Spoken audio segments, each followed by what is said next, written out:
The gas had stopped working sometime in the night. Nev woke up shivering under her pile of blankets. Keeping the thickest, warmest one wrapped around her shoulders, she went to the window. The cold permeated through the glass. Her breath left her body in tiny clouds. Outside, the sun seemed so far away.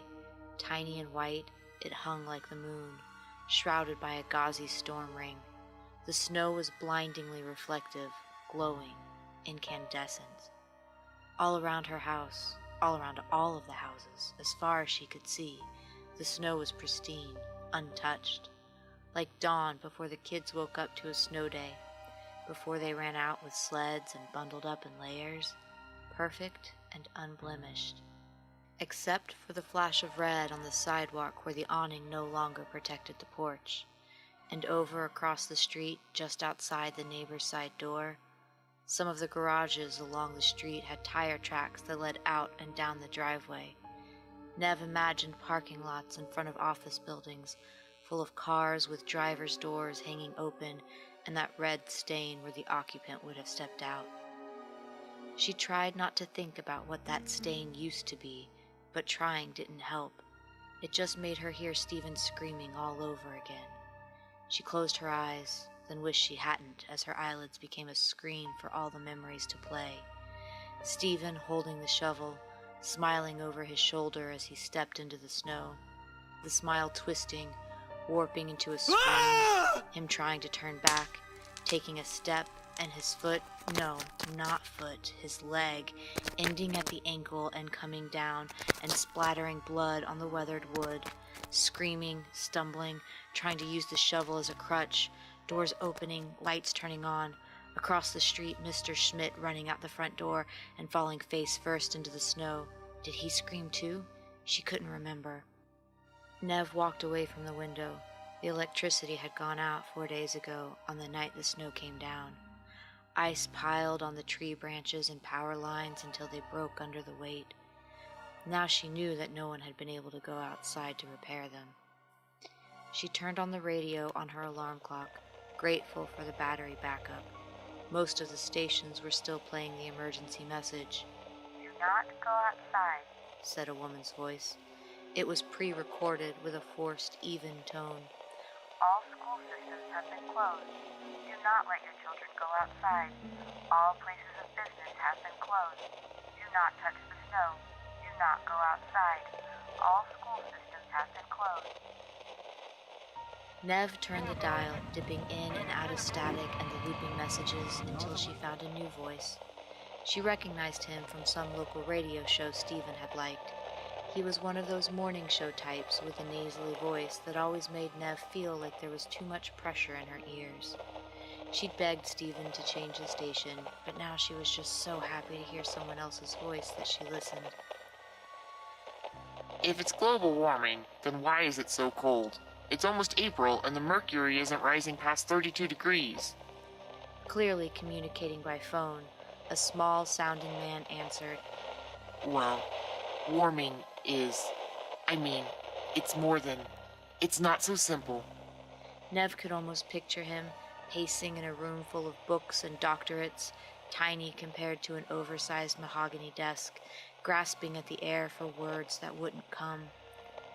Gary the Duck continued his interrogation. You can't tell me it's heating up when I'm freezing in spring. Polar vortex. The man stuttered. Nev had never heard anyone stutter on the radio before. It made her cringe. Oh, and what the F is a polar vortex? I've always just known it as, being effing cold outside.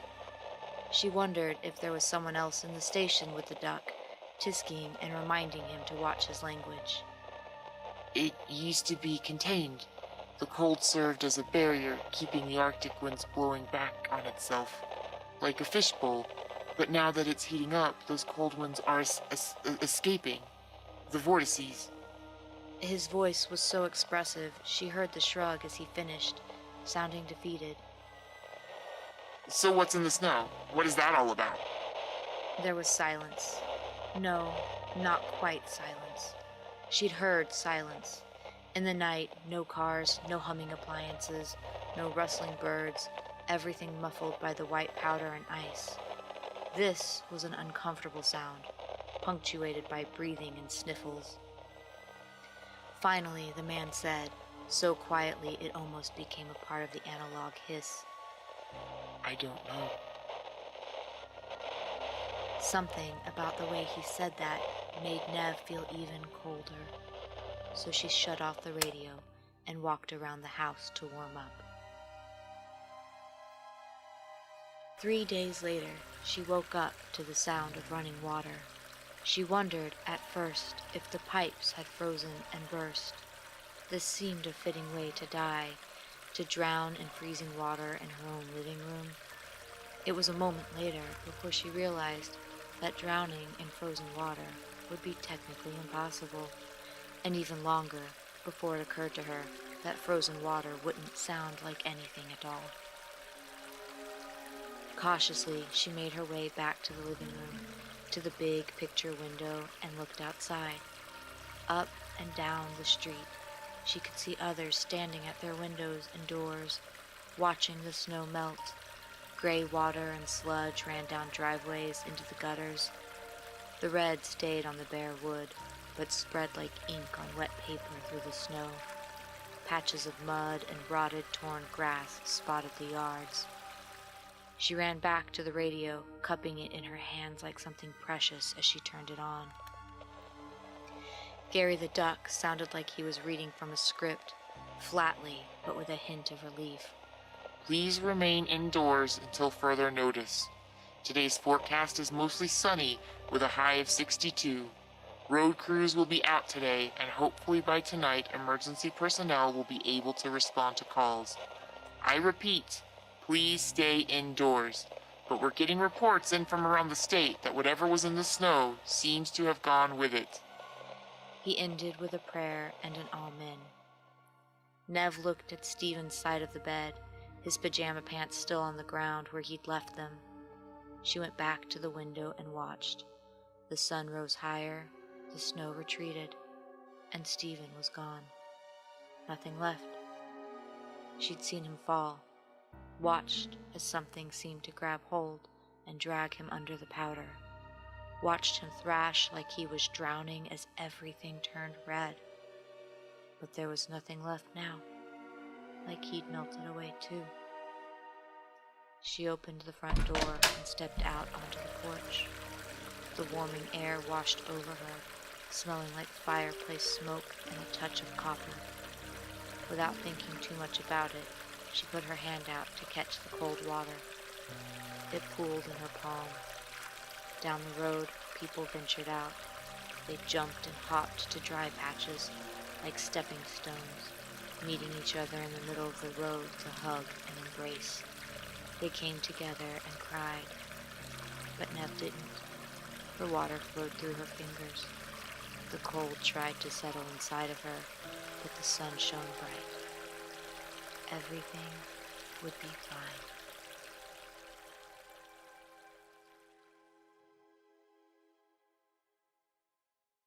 Thanks for watching Crimson Tinsel, and thanks especially to our patron on Patreon, Kirsty Lawrence. If you liked Melt With You, it's part of an anthology called Dark and Dangerous Things 2, which you can find a link to in the description. Please remember to subscribe and hit the bell icon to be notified when we publish new content. We love making these videos, so help us keep doing it by supporting us on Patreon. You can also follow us on Facebook or Twitter. We're on all the things.